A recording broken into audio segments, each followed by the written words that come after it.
Oi, Carol, tudo bom? Tudo bom? Tá dando pra me ver aí Então, direito ou tá não, tá ótimo, tá dando para ver você perfeitamente. Eu que tive aqui alguns problemas, a luz queimou, eu tive que ajeitar aqui no... um abajur, então não vai ficar muito legal.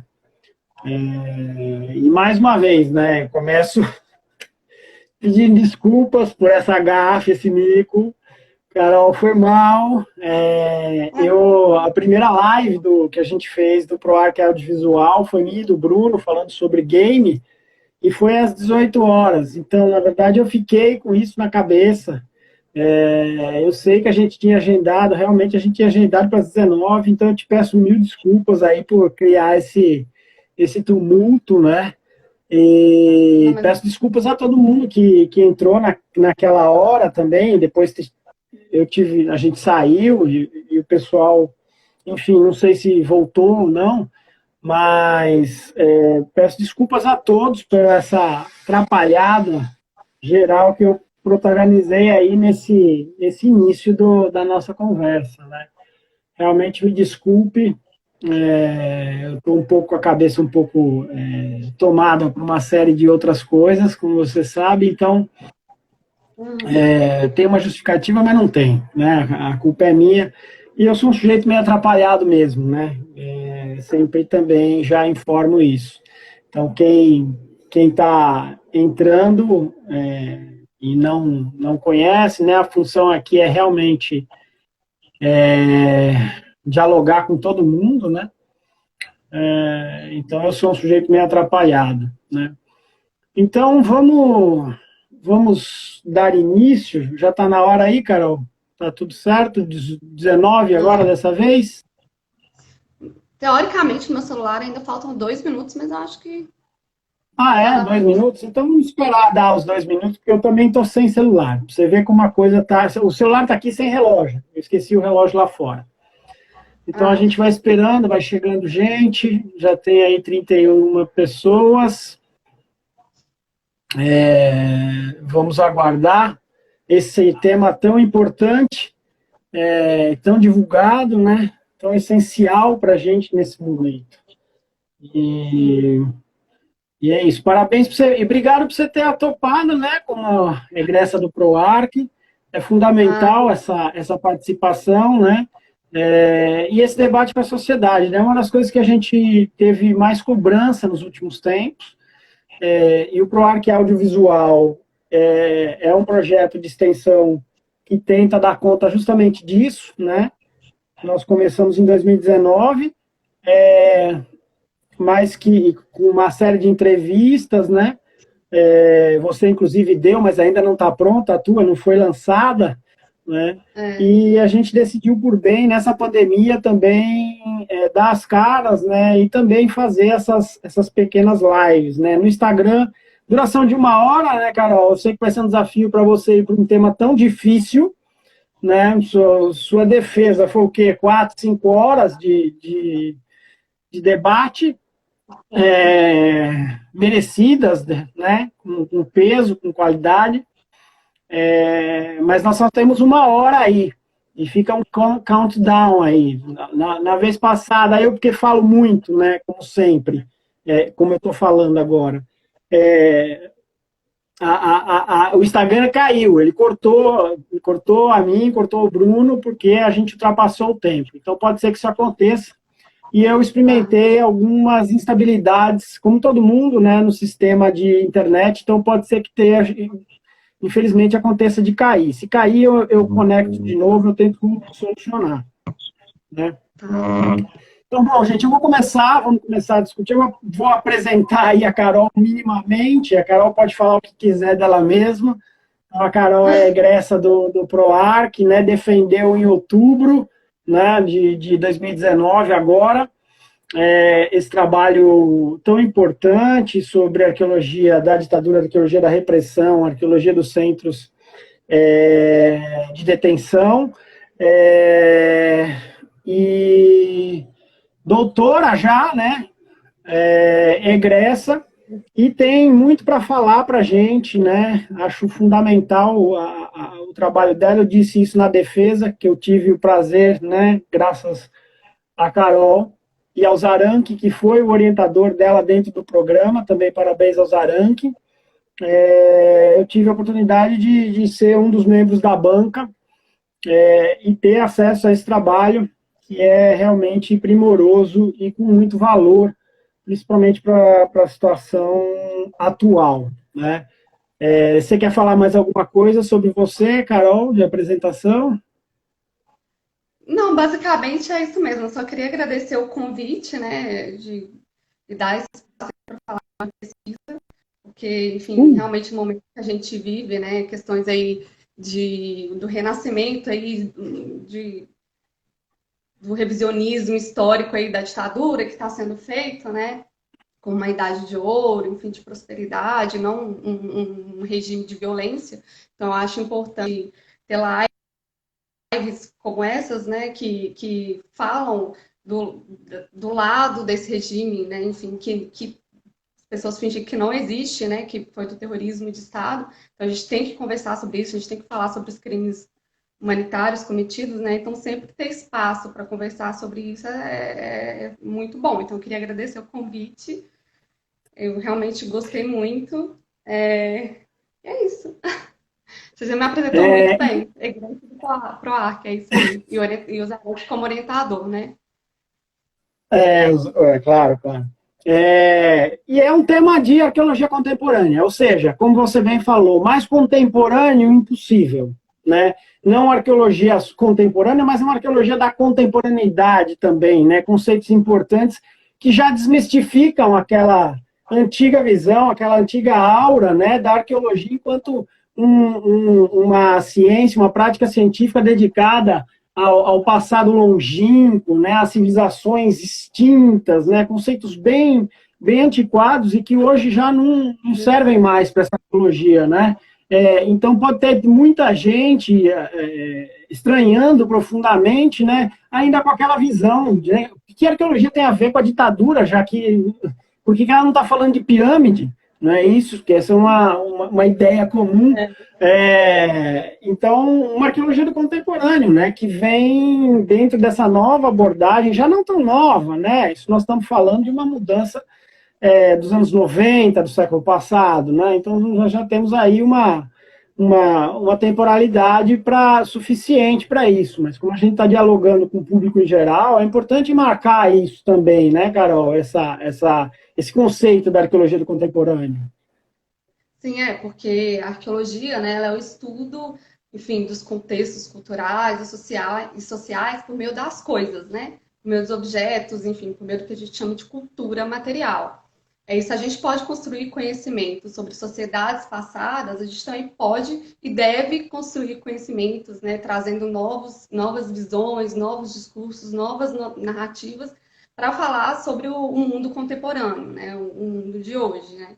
E aí eu acho que nesse quesito acaba entrando aí também a questão da arqueologia da violência, né? Porque quando a gente fala do contemporâneo, quando a gente fala da supermodernidade, como González Ruibal fala aí, né? A gente está falando de um período da história humana que você teve a intensificação dos conflitos, das guerras, enfim. E quando a gente fala de conflito e guerra, a gente está sempre falando também de uma tentativa de apagamento dos crimes, né, enfim, humanitários cometidos, né? Então, a arqueologia aí, ela vai surgir como uma forma, né, de se estudar esses acontecimentos e de estudar a violência estrutural da nossa sociedade por meio da materialidade, né, e não por meio apenas, enfim, da documentação, que a gente sabe que nesses casos geralmente é destruída, geralmente a gente não tem acesso, que é no caso também dos arquivos da ditadura, enfim, então a arqueologia, por meio do estudo da cultura material, né, enfim, dos conflitos e da violência, ela consegue dar aí outras vazões e outras visões sobre essas histórias que a gente chama de histórias subalternas, né? De histórias que no discurso oficial, enfim, estadistas e tudo mais, elas geralmente costumam desaparecer ou tentar ser distorcida e silenciada, né? Como é o caso da ditadura civil militar hoje aqui no Brasil, né? A gente teve anos e anos se chama de uma ideologia de reconciliação, né, que a gente fala, que com a lei da anistia, enfim, tá tudo certo, tá tudo, as duas partes entraram em acordo e não tem que se falar mais disso ou sobre isso, né? E aí a gente teve, né, décadas mesmo de esquecimento desse período, né? Porque a gente não falava sobre esse período, não falava sobre os crimes humanitários, sobre os direitos humanos, sobre o Estado de Direito. E aí, só nos anos 2000 é que a justiça de transição, né, teve uma guinada no nosso país, e a gente teve Comissão Nacional da Verdade, as caravanas da anistia, mas como a gente viu, isso foi insuficiente, né? Porque hoje a gente tem aí pessoas indo para as ruas, né, pedindo a volta da ditadura, do AI-5, enfim, do autoritarismo, e eu acho que isso se deve muito mesmo a essa política que perdurou aí por culpa, né, enfim, principalmente de falta de políticas públicas do Estado, porque não se discutia o que foi a ditadura civil-militar, né, e o que foi a violência política na época. Então, a gente falar de uma arqueologia do contemporâneo, uma arqueologia da violência, a gente trazer essas histórias que geralmente querem ser apagadas, né, em voga, né, a gente dá espaço para essas histórias. Então, isso realmente é muito importante, né. A possibilidade da arqueologia de trazer narrativas alternativas, né? É isso que fazemos, construímos narrativas, né? E sempre do ponto de vista crítico, né? Pelo menos tentando manter, né? Um ponto de vista crítico, principalmente nessas situações como você está falando de uma temática vinculada à arqueologia da violência. São vários conceitos, né? Muito utilizados às vezes utilizados de forma similar, que na verdade tem alguns limites conceituais, né, de definição mais específicos, né. É lógico que se você falar em conflito, você está falando de uma pletora de soluções e de ações que incluem a violência, e pode ser a violência física ou verbal, por exemplo, né? A violência verbal também se materializa, né? Se materializa através de pichações, se materializa através de documentos, que eles são materialidades, né? De entalhes e tudo mais, né? Então, são conceitos que dialogam, mas, na verdade, o teu trabalho ele está dentro de tudo isso, tá? Então, conflito é muito mais genérico, violência é um pouco mais específico. Dentro disso, a gente tem a arqueologia da guerra, como você falou, né? Ou até uma que dialoga muito com a discussão do teu trabalho, que é a arqueologia forense, né, que foi uma das primeiras aí a abrir toda essa discussão na América Latina, né, uma importância muito grande desses trabalhos da arqueologia forense, com inspiração também na Europa, né, por conta dos problemas de crimes de guerra e tudo mais, mas que encontrou aqui na América Latina, principalmente na América do Sul, Argentina, Brasil, Paraguai, todas essas Chile, todas essas sociedades que passaram por períodos muito complicados e que tivemos aí essa política que você bem definiu, né, de terrorismo de Estado, né, um conceito importante, um conceito ausente, né, da discussão, muita gente não faz ideia do que significa isso, né? Bom, muita gente não faz ideia, muita gente que pede, como você falou, né? Nós estamos vendo aí uma tentativa de linkar com um passado idealizado, né? Um passado puro, inocente, do período militar, onde tudo era correto, que não era, e trazendo problemas. Quer dizer, tem pessoas que não sabem o que é o AI-5, mas eles pedem a volta do AI-5, né? Pessoas que linkam o retorno de um estado de exceção com a ideia de manutenção de liberdades. Quer dizer, parece haver uma ausência fundamental de entendimento de questões básicas, de princípios básicos, de conceitos básicos e de valores. Né? Nós estamos falando de valores. Uma das coisas que eu ia te perguntar era isso, você já respondeu, né? Quando eu vi, né, quando nós presenciamos tudo isso, junto com... tive a mesma sensação onde nós erramos. Né? Nós não falamos sobre isso, nós nos retiramos desse debate e a culpa disso é nossa. Né? Então, você já se posicionou, você acha que você está falando de um acordão aí, né?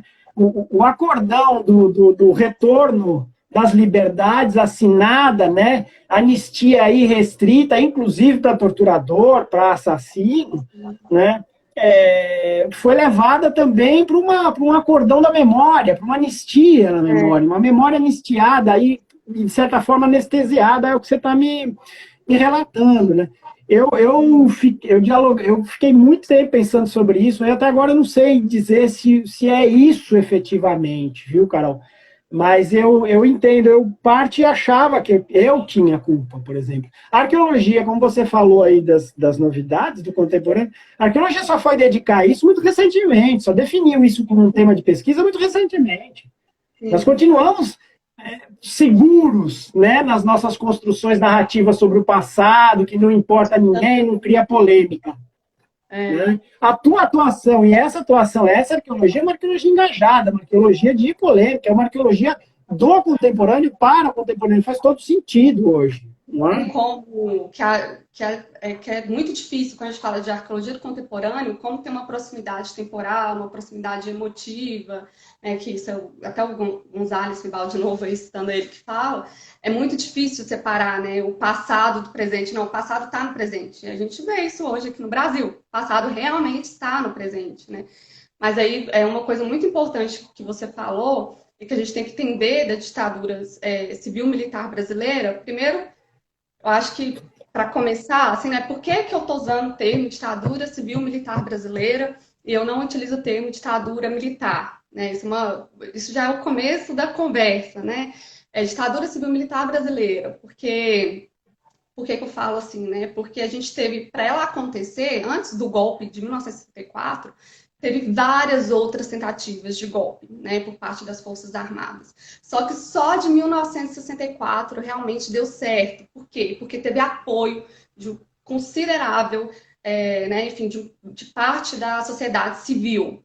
Tá, mas quem que são essas pessoas? Quem que a gente está falando? A gente está falando do empresariado, da elite, né, enfim, que queria colocar no governo um governo que atendesse os seus próprios interesses e protegesse, enfim, seus privilégios.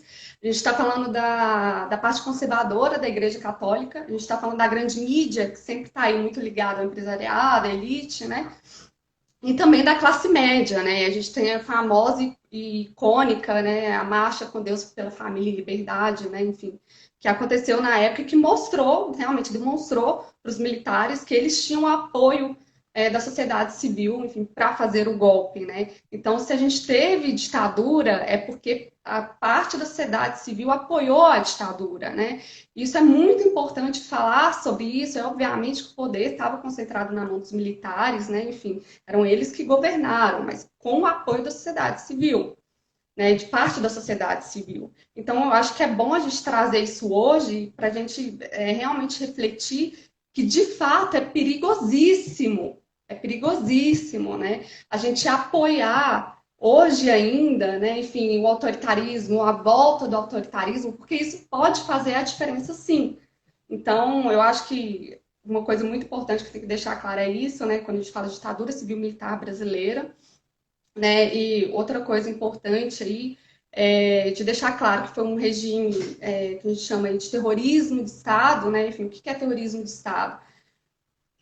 Enfim, as forças armadas, né, os militares, para manter o controle, né, enfim, do país, o controle da população, para manter, enfim, o poder centralizado em suas mãos, eles dominaram as pessoas por meio do quê? Do medo. Né? Então, você instaura terror, você instaura medo na população por meio do uso sistemático e institucional da violência, para fazer com que as pessoas sejam submissas ao sistema e à ordem vigente, né? Então, como que eles fizeram isso? Sequestrando as pessoas, né? Os suspeitos de serem subversivos, suspeitos de serem contra o regime, de criticar o regime, então eles sequestravam essas pessoas, enfim, torturavam e matavam essas pessoas, né? Então, a violência, ela foi central, não só no Brasil, mas também nas outras ditaduras aqui da América Latina, né, do Cone Sul, Argentina, Chile, Bolívia, Paraguai, Uruguai. Ele foi essencial, essa violência foi essencial para manter o domínio político, né? Então a gente teve um Estado terrorista, né? Enfim, então isso é muito importante falar, né? A gente está falando de um Estado extremamente violento, que não tem tolerância para a oposição, que não tem tolerância para ideias diferentes, que não tem tolerância para críticas, né? Então, junto com o uso da violência, né, o que vai acontecer na ditadura civil-militar também é o que o pessoal chama aí de repressão política judicializada, né, ou legalidade autoritária. Eles vão criar todo um arcabouço aí legal e jurídico para manter o controle, enfim, do país nas suas mãos, né? E um desses arcabouços, o mais conhecido, né, enfim, que se fala muito, que realmente concentrou o poder na mão do executivo em nível federal, foi o AI-5. Com o AI-5, o presidente, na época, podia fechar Congresso, fechar Assembleia, os seus decretos não podiam ser contestados ou sofrer nenhum tipo de, enfim, de retaliação por parte do judiciário ou do legislativo. Então, por exemplo, se a gente tivesse mais 5 hoje, Bolsonaro faria uma intervenção em todos os estados e mandaria abrir tudo, né? Então, é nesse nível que a gente está falando. Quando a gente fala de ditadura civil-militar, a gente fala de um presidente que basicamente pode tudo, né? Então, na época não tinha eleições diretas para presidente, para governadores, eram só 2 partidos, enfim. Então, eles vão construir realmente todo um sistema aí para garantir esse controle, e também vai ter a violência como uma forma muito importante aí de controle, né? E aí que entram os centros de detenção da ditadura, porque é nesses lugares, né, que eles vão capturar, enfim, os seus oponentes políticos, que vão levar essas pessoas, e aí na tentativa de conseguir mais informações sobre outros possíveis, enfim, opositores políticos e, enfim, movimentos sociais, né, para garantir que eles coletassem essa informação. E o que eles faziam? Eles torturavam, né? Então, a tortura e o interrogatório vão ser centrais no funcionamento desses órgãos, né? Para conseguir informação, né? Informação para quê? Para você conhecer o seu inimigo e para você derrotar, neutralizar o seu inimigo, né? E aí que entram os centros de detenção da ditadura. A materialidade do terror mesmo, né, Carol? É isso que a gente está falando. Toda a prática política, toda a prática econômica, toda a vida social, ela está baseada nas construções de materialidade, de espaços, de paisagens, não é isso? Então, por isso a arqueologia tem voz, por isso a arqueologia também pode abordar essas mesmas temporalidades, essas múltiplas temporalidades, e trazer sua contribuição. É aí que entra, né? O que você mostra em teus centros de detenção são as materialidades operativas do terror, né, desse terrorismo de Estado. Os principais, né, os principais elementos, as principais ferramentas operativas dessa situação. E a materialidade, ela desconstrói todo esse, portanto, esse discurso, né, apaziguador, né, de um momento livre, de uma relação de liberdade, de uma relação de justiça, por exemplo, por um período extremamente complicado, onde liberdade e justiça não faziam parte do cardápio da prática, nem política, nem econômica, né? Você falou muito bem, né? Isso é uma das coisas que você trouxe na sua discussão, do que eu lembro que a gente conversou, e que me agradou muito, né? Essa responsabilidade civil, né? Ela é pesada, né? Ela tem congresso, né? Então você teve, por parte de representantes políticos, sim, apoio a essa ditadura. Nós vimos representantes, né, até recentemente, você tem nomes tradicionais da política que se estruturaram principalmente e continuaram durante esse período até recentemente operando como políticos normalmente, assumindo cargos de deputado estadual, deputado federal, né, e que construíram toda uma prática política ditatorial, né? Então, você chama atenção e você coloca os pingos nos is e acho que é extremamente importante, né? E são representantes de empresários, né? Você vai falar, né, do financiamento, né? Porque toda materialidade precisa de dinheiro, né, Carol? Todo regime precisa de dinheiro, né? Então tem gente que financia, e nós estamos vendo isso agora também, né? Há uma intensa busca, né? Um dos processos judiciais do STF, no contexto atual, que pede o retorno do AI-5 é justamente ir atrás do dinheiro. Então, quem é que está, na verdade, bancando isso e que espera, certamente, obter dividendos disso, né? Isso acontece agora e acontecia no passado também, como você falou. Sim, então, isso é uma coisa importante, né? Porque você tinha esse centro de detenção que eu tô falando, que torturava e matava as pessoas, né? Enfim, e que também que era o coração do aparelho repressivo, porque era nesses lugares que eles não conseguiam as informações e o conhecimento sobre, enfim, os seus opositores políticos, né? E que quem chegou a financiar a construção desses lugares, os armamentos, enfim, os rádios, né, até a comida desses lugares, né? Quem deu a grana para isso foram muitos empresários, né? Você tem empresários aí dando grana, fomentando o regime porque era do interesse deles, né? Porque o seu empregado na ditadura não reclama por melhora salarial, né? Não pode fazer greve, né? Então tem tudo isso, né? Tem até o conceito do historiador de Mello que eu não cheguei a usar na minha tese porque eu não consegui muito aprofundar nessa questão, mas que ele fala de uma ditadura empresarial militar, né, do nível aí que a gente tem de realmente de apoio dessa classe aí, né, e não só, enfim, do empresariado, mas os políticos também, a classe política, uma coisa que o Funari fala muito bem é que as pessoas que estiveram no poder durante a ditadura, no período democrático, elas continuaram no poder. Né? Então, você acha que essas pessoas vão querer que falem, que a população saiba o que foi a ditadura militar? Não, né? Não é do interesse, né? Então, por isso também esse cala-boca, por isso também a falta de políticas públicas sobre, enfim, o direito da memória, o direito à verdade, e tudo que a gente conseguiu, a justiça de transição, né? Enfim, a formação da SENDEP, a formação aí dos grupos de trabalho, foi sempre com muito esforço, né, de entidades ligadas aos presos políticos, de entidades ligadas aos familiares de desaparecidos políticos, e como essa foi principalmente a pauta, né, de você buscar pelos corpos de desaparecidos políticos, era muito forte aqui no Brasil, né, por conta dos familiares, os arqueólogos, os antropólogos no Brasil vão começar a estudar esse período muito mesmo aí adentrando e participando, mesmo que não de forma constante, né, pelas buscas aí dos corpos desaparecidos, né, tendo a influência também do EAAF, que é um grupo de antropologia forense muito importante da Argentina, né, e a diferença do Brasil, que se a gente olha a arqueologia da repressão da resistência, que é a arqueologia que trata exatamente dos regimes civis militares da América Latina, né, com que eu trabalho, se a gente olha essas pesquisas nos outros países, Argentina, Chile, elas são muito mais desenvolvidas, né? E por quê? Porque lá você não teve negociação na abertura. Não foi uma abertura lenta e gradual que eles fizeram do jeito que eles quiseram, né? Você teve rompimento mesmo, né? E aqui não foi assim. Então, até toda a questão da justiça de transição e também das pesquisas desenvolvidas dentro da arqueologia e da antropologia, né? Está muito relacionada a isso também.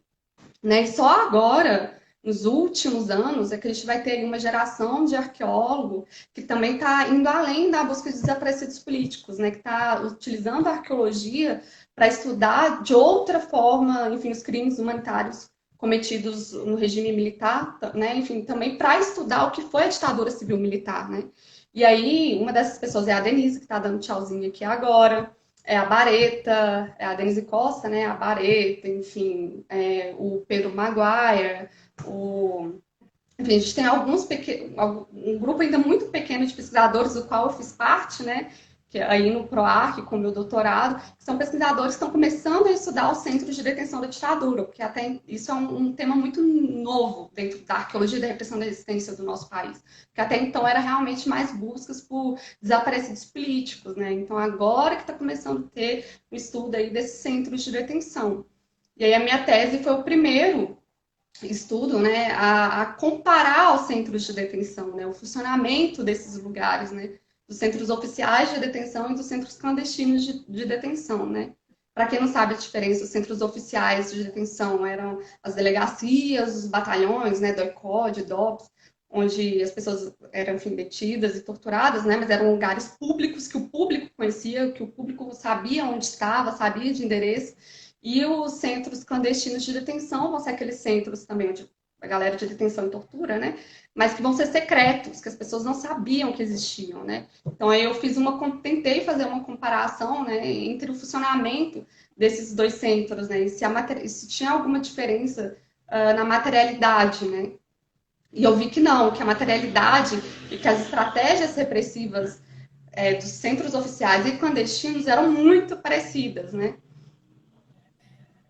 Quer falar alguma Não coisa? existia nada de informal ali nesses centros de detenção clandestino, né? Eles passaram por importantes reformas, eles foram escolhidos a dedo, né? Com base nas intenções das ações ali pretendidas, né? Seja isolamento, seja compartimento interno, né? Seja estruturas, modos de circulação de controle, né? O teu trabalho dialogou basicamente, né, fundamentalmente, com a arqueologia da arquitetura, né, Carol? Falando muito sobre isso, né?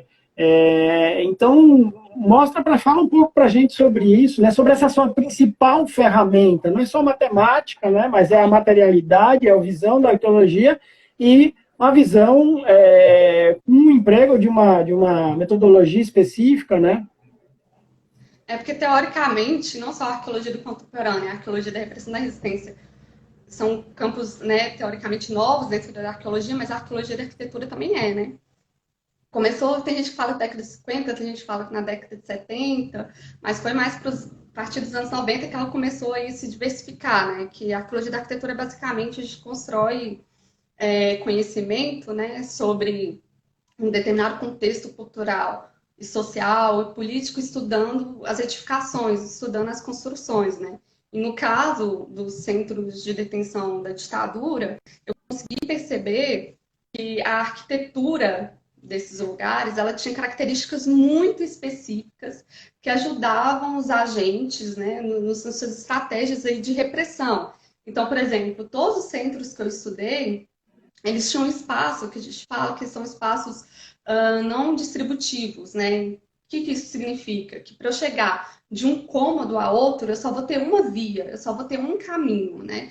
Então, isso faz com que seja muito mais fácil você controlar quem está indo aonde, né? E eu também percebi aí que eles meio que seguiam uma regra geral, a espacialidade desses lugares. Eram espaços não distributivos para facilitar o controle dos agentes sobre os presos, mas também o controle dos agentes sobre outras pessoas, né? Porque eu consegui perceber que as salas de tortura geralmente eram os cômodos mais isolados, os cômodos de burocracia, né? Enfim, de fichamento de preso, essas coisas, eram os cômodos que ficavam com mais facilidade de acesso, as celas tinham acesso intermediário e as salas de tortura eram as mais isoladas, né? Mas por quê? Porque quando a gente está falando de tortura na ditadura, a gente também está falando de equipes especializadas para isso. A gente está falando de informações de segurança nacional, né? Então não era todo mundo, não era toda a gente, não era o carcereiro que ia lá que ia torturar, né?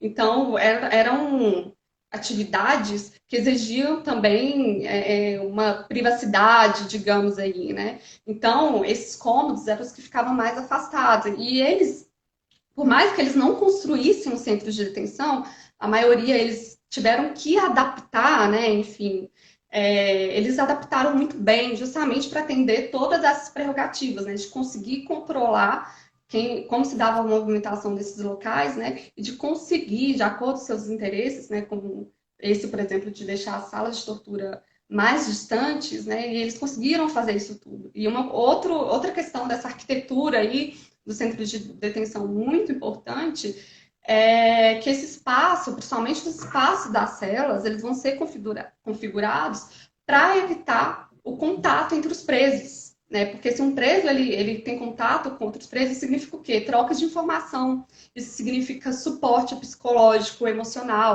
Então, uma das estratégias também dos agentes aí, né, era tentar isolar o preso e fazer com que ele não tivesse contato com presos de outras, enfim, que igual nessa arquitetura desse centro. Então, as celas ficavam uma do lado da outra. Carol, só te falar, você está tendo um pequeno problema com o canal com a internet, então boa parte do que você falou não deu para entender, ficou... quando você estava falando especificamente das técnicas de controle, inclusive, de relação entre os presos, né? O isolamento entre eles para impossibilitar as relações de troca de informação e até mesmo até mesmo as relações de conforto, né? De conforto humano entre um peso e outro, empatia humana, né? Gente, vocês conseguiram entender aí, ou realmente, porque senão eu explico de novo. Então, bom, eu Fala, expliquei fala um sobre. pouco, Oi? recupera um Tá. pouco essa fala. Tá, então, bom, explicando de novo aí por conta da internet, né?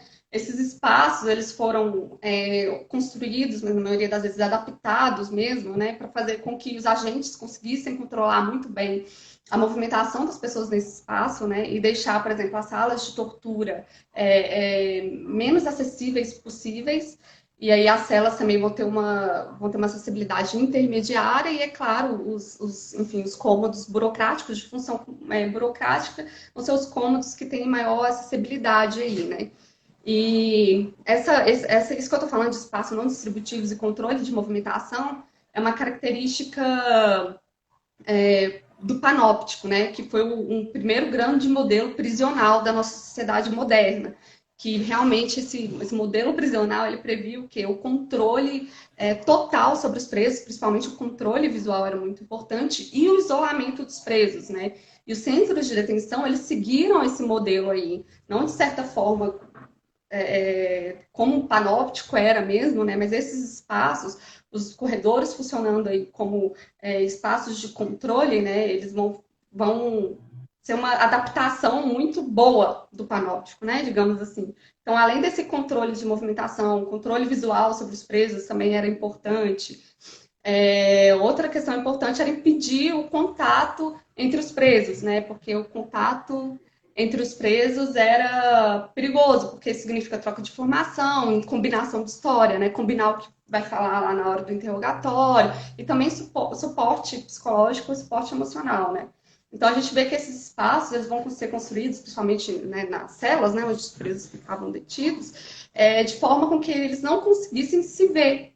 Então, essa preocupação de barrar a comunicação visual era muito importante. E se eles estivessem num lugar que não fosse que uma cela ficasse de frente para outra, eles construíam um muro no meio. Que foi aconteceu no DOI-CODE, né? No DOI-CODE, no meio do pátio lá da carceragem, eles construíram um muro. E aí os presos, eles para conseguir ver o preso da outra cela, tinham que subir na grade da cela, né? E eles faziam isso às vezes, né? Para conseguir ver quem estava do outro lado, né? E outra forma também importante é que esses espaços, ao mesmo tempo que eles impediam também uma comunicação visual entre os presos, muitas vezes também dificultavam uma comunicação sonora, né? Mas mesmo assim, mesmo com todas essas dificuldades, a vigilância dos carcereiros e tudo mais, os presos, eles ainda conseguiam encontrar formas de se comunicar, né? Várias formas de se comunicar, seja por bilhetinhos, seja enganando os agentes, né? Parado na frente da janela lá de outra cela, fingindo que você está andando, mas você está lá parado, trocando informação. Então, isso é uma questão muito importante também, né? Porque por mais que a gente fale de espaços que seguem um modelo panóptico, um modelo disciplinador, de controle absoluto, né? O controle não era absoluto, né? Os prisioneiros políticos eles conseguiam burlar esse controle, conseguiam se comunicar, seja verbalmente, por meio de palavras rápidas, mas muito importantes também, mandando pequenas mensagens importantes, seja por meio de bilhete, né?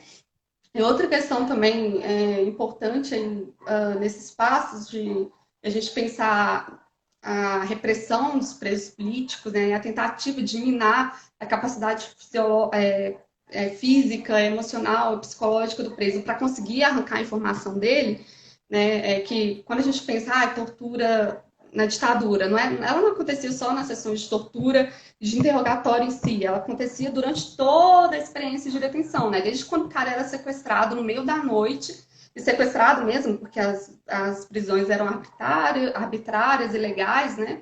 Então eles sequestravam essas pessoas, geralmente à noite, de madrugada, para a pessoa ficar confusa, né?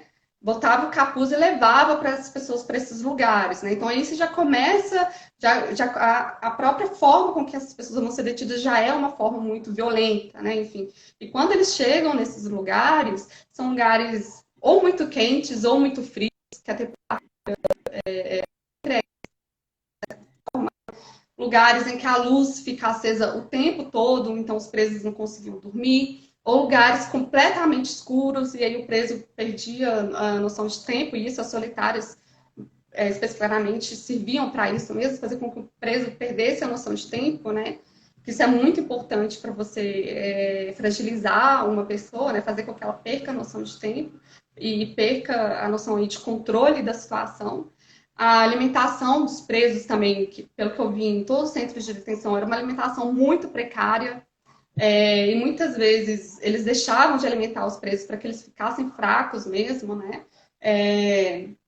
E também muito importante, tem relação com o espaço, né? Além de toda essa tortura de você ficar num ambiente muito frio ou com muito calor, né? Num ambiente superlotado. A superlotação também era muito comum, assim, das celas, de você não conseguir deitar para dormir, uma comida ruim, a capacidade de higiene, geralmente, quando as celas tinham chuveiro e tal, não funcionava, assim, também muito bem. Isso quando o preso ficava numa cela que tinha acesso a chuveiro. Então, a capacidade de higiene também era sempre muito limitada.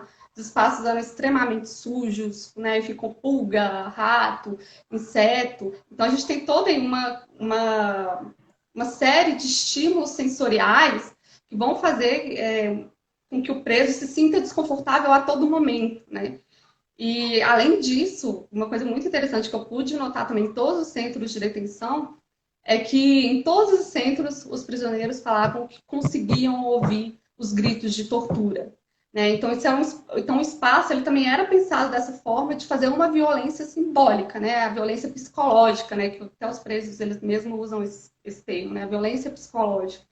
Porque quando uma pessoa está sendo torturada, você fica aquela, pode ser eu, o próximo pode ser eu. Então, é um tormento constante, né? E eles se certificavam disso mesmo. Não é uma coincidência, porque todos os centros eles conseguiam ouvir os outros presos sendo torturados, né? Então a gente vê que além do espaço ele ter determinadas configurações de controle, enfim, de vigilância, ele também era um espaço para construir uma ambiência, uma atmosfera extremamente violenta e extremamente desconfortável, né, para os presos.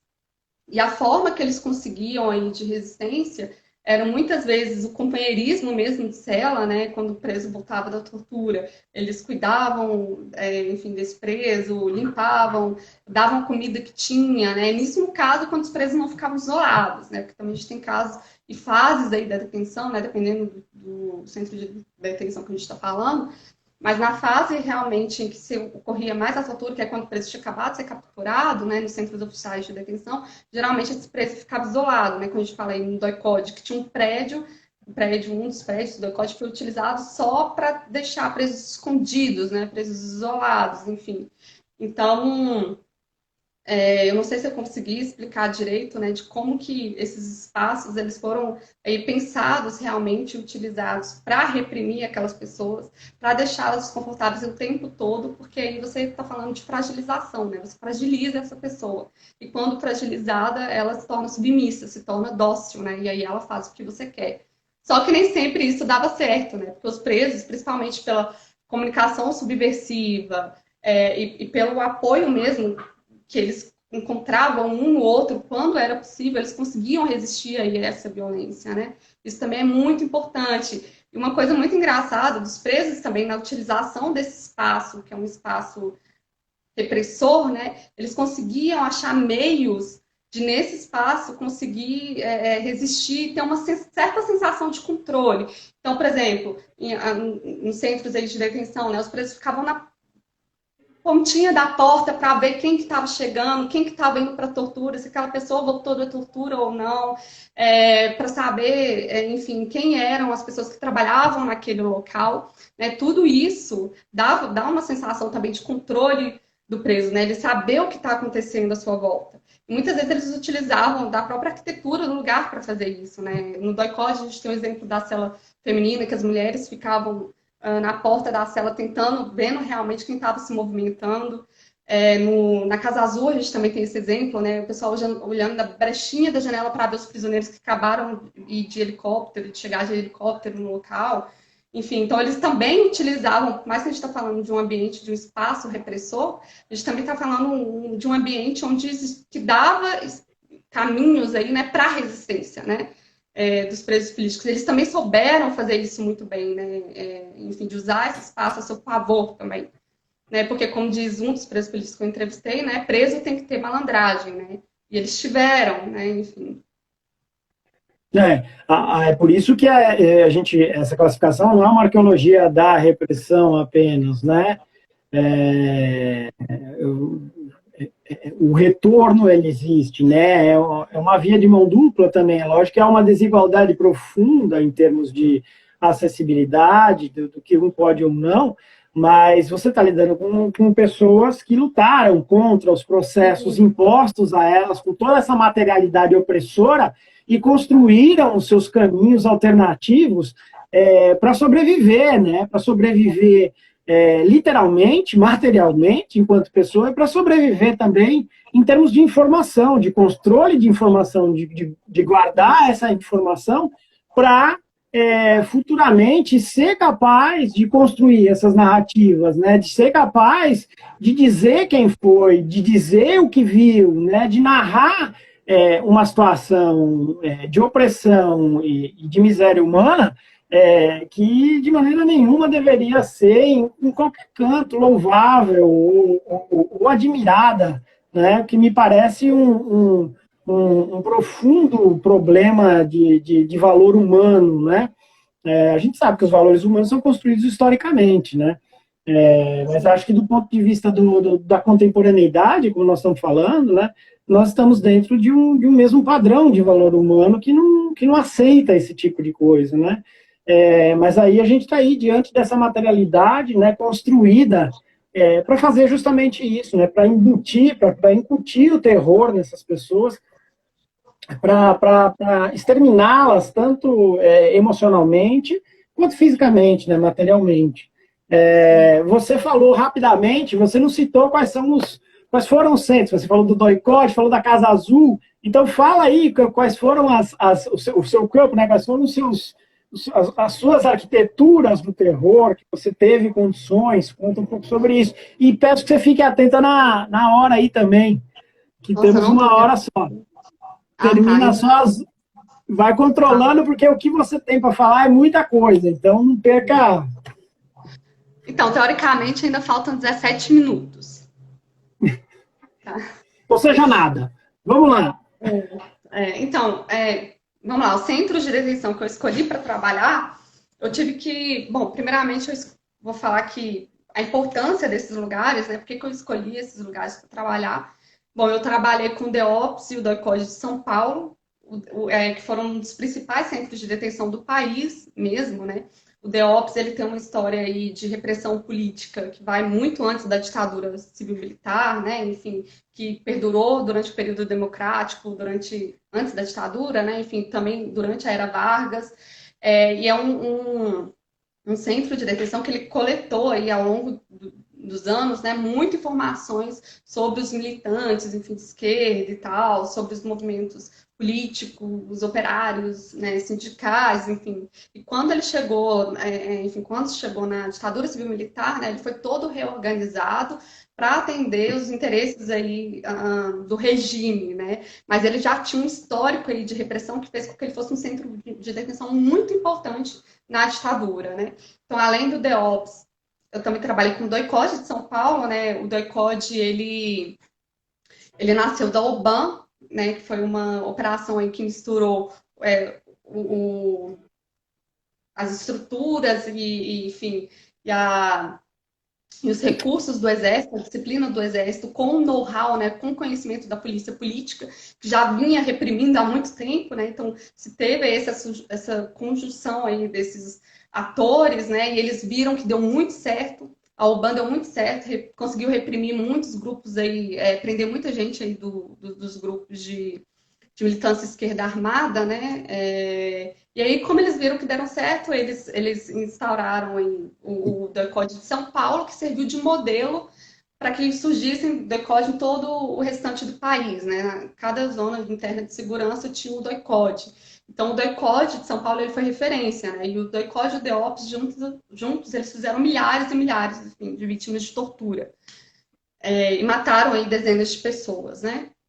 E eu também trabalhei com a Casa Azul de Marabá, A Casa Azul foi um centro secreto, né, enfim, clandestino de detenção, que serviu aí como base de apoio de outros centros de detenção da região do Bico do Papagaio, né, para reprimir a guerrilha da Araguaia. A guerrilha da Araguaia foi o movimento de esquerda armada mais consistente que se teve no país. E aí a Casa Azul teve um papel central, aí, muito importante, não central, mas muito importante na repressão mesmo da guerrilha da Araguaia, né? E nela, quem atuava na Casa Azul era o Curió, né? Que o presidente recebeu aí, há pouco tempo aí lá no Planalto, mas tudo bem. Enfim, e aí você tem a Casa Azul, que foi muito importante para reprimir a guerrilha do Araguaia, e você tem a Casa da Morte. A Casa da Morte, ela foi um centro também secreto de detenção, né? Que funcionou em Petrópolis, e ela era meio que a base, assim, né? Uma base adenda, assim, ao doicode do Rio de Janeiro, mas para onde foi levado dezenas de presos de todos os países, né? Então, por mais que só se saiba que morreram 7 pessoas ali, sabe, pelo todo o histórico da casa, né, provavelmente morreu muito mais gente ali, deve ter morrido dezenas de pessoas. Como morreu mais de 30 pessoas na Casa Azul. Mas a Casa da Morte, Leandro, acho que até pelo que você falou mais cedo aí, né? Eu acho que é importante falar que a única sobrevivente da Casa da Morte foi a Inês Etienne, né? E que ela conseguiu identificar e falar onde ficava a Casa da Morte, identificar alguns agentes, né? E o dono da Casa da Morte, que emprestou o seu imóvel, né? Enfim, para o regime militar utilizá-lo, né? Enfim, ela só conseguiu fazer isso porque ela prestou muita atenção no nome, né, enfim, das pessoas, no telefone, ela conseguiu gravar o telefone da casa, e por meio disso, por meio também de algumas observações de saber que a casa ficava numa região serrana, que ela chegou a ficar do lado de fora da casa, enfim, por meio de todas as pequenas observações da situação que ela estava lá, depois de, né, enfim, que ela foi solta, ela conseguiu aí com a ajuda de outras pessoas, né, conseguiu identificar a Casa da Morte, né? Se não fosse, enfim, o olhar atento dela e essa tentativa que a gente falou de angariar informações, de tentar entender o que está acontecendo ao seu redor, a gente nem saberia da existência da Casa da Morte hoje, né? Enfim, essa foi realmente uma prática de resistência da Inês que fez com que hoje a gente soubesse da existência desse centro clandestino, né? Então, enfim, o que me fez escolher basicamente centros clandestinos, além do seu histórico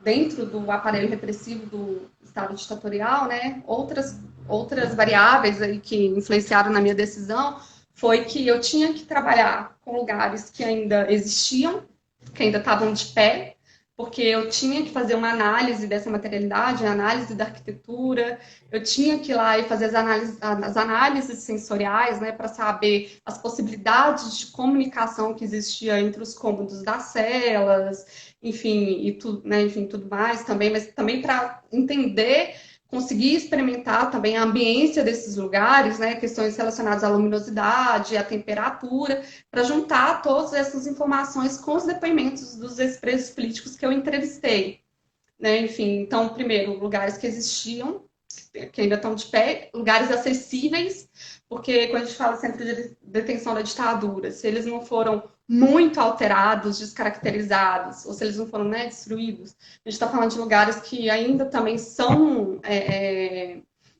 áreas de segurança, né, ainda hoje são ocupados pelo Exército, ainda funcionam como delegacia, então o que dificulta muito o acesso, né? Então, eu juntando todas essas questões, eu escolhi aí esses 4 centros de detenção, né?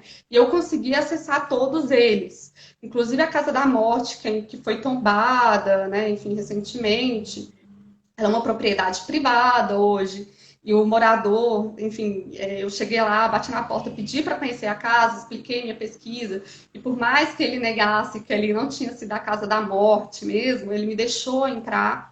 E aí eu consegui ter pequenos insights, né? Enfim, lá na materialidade da casa, pelo menos vendo o campo de visão da sala, que era o local onde os agentes ficavam, e dentro dessa sala eu consegui perceber lá que eles tinham uma visão muito boa da região, então saber quem estava chegando ali ou não, né? Enfim, que era uma região isolada, que ficava no final da rua, mas que também tinha um campo de visão muito bom. Então, essa visita, por mais que eu não conseguisse, eu não consegui ir lá, né, fazer as análises sensoriais, mas eu consegui, experimentando o local tirar algumas informações importantes, né? Então foram esses 4 centros de detenção aí que eu trabalhei. Muito bem, Carol. Carol, assim, um balanço final, né, do sentimento enquanto pesquisadora, a construção, a importância, a gente já falou, né, da construção de narrativas que recuperem esse tipo de experiência humana para a gente, né? Não podemos ficar no esquecimento, não podemos compartimentar isso, deixar de lado, né? Faz um balanço, como é que é esse seu sentimento do final do trabalho? Eu não pergunto em canto doutorando, nem nada disso, terminei, claro, estou falando do tema, né? Da importância do que você fez, Carol, né? E da importância social, da importância moral, da importância intelectual, né, dentro da arqueologia, com todos esses desafios, né, arqueologia do contemporâneo, arqueologia da repressão e da resistência, a arqueologia da arquitetura, experiência sensorial, né, então uma arqueologia sensorial. Você está falando da ponta, né, dos limites, do romper as barreiras da arqueologia. Então, um balanço final aí desse seu sentimento sobre o seu trabalho. Então, foi muito desafiador, né? Eu acho que quando a gente trabalha com questões, quando a gente trabalha na arqueologia da violência, eu acho que a gente tem que estar muito preparado, né? Inclusive emocionalmente, psicologicamente, porque realmente é uma coisa que exige muito da gente, né? Então, isso por si só já é algo difícil. Como a gente fala de histórias que querem ser apagadas, a gente está lidando também com pouca informação, né? Então, que dificulta ainda mais o trabalho, isso é uma questão relevante, né? Enfim. Então, além, mesmo tendo todas essas dificuldades, né? E mesmo pensando em desistir muitas vezes por conta delas, eu pensei em desistir mesmo, a gente tem que falar, né, dessa dificuldade que o pesquisador encontra, né? Eu fiquei muito feliz de ter terminado a pesquisa, porque ela é importante, né? Eu acho que é importante não só para a arqueologia, para mostrar aí a relevância, né, da arqueologia da repressão hoje e de mostrar que isso é possível, sim, mesmo tendo acesso a pouca informação, mesmo sendo tudo muito complicado, a gente vê que é possível fazer esse tipo de pesquisa, né? A gente consegue construir conhecimento, assim, sobre a violência, sobre a repressão política e sobre resistência, lidando com estudando a materialidade desses lugares, né? Enfim. E se a gente pensar como... Porque quando eu comecei a fazer a tese, a gente estava num período muito diferente, assim, do país, né? Enfim, 2015, 2014, 2015, a gente estava em outro contexto.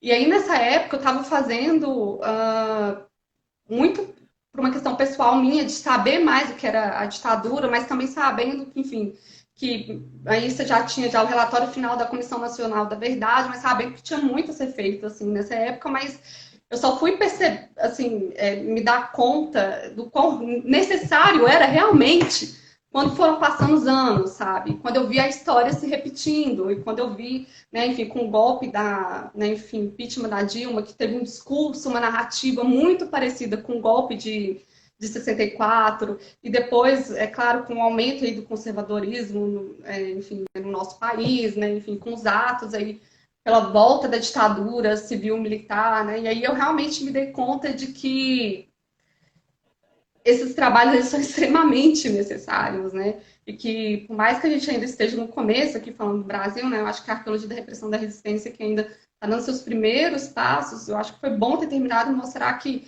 é válido, que é muito necessário, que outros pesquisadores aí, né, tem que ajudar a gente a entrar aí nesse campo de estudo para fortalecer as nossas narrativas, né? Fortalecer o conhecimento que a gente está produzindo sobre esse período, né? Então, eu acho que a tese, ela foi muito importante nesse sentido, eu acho, mostrar que é possível, apesar das dificuldades,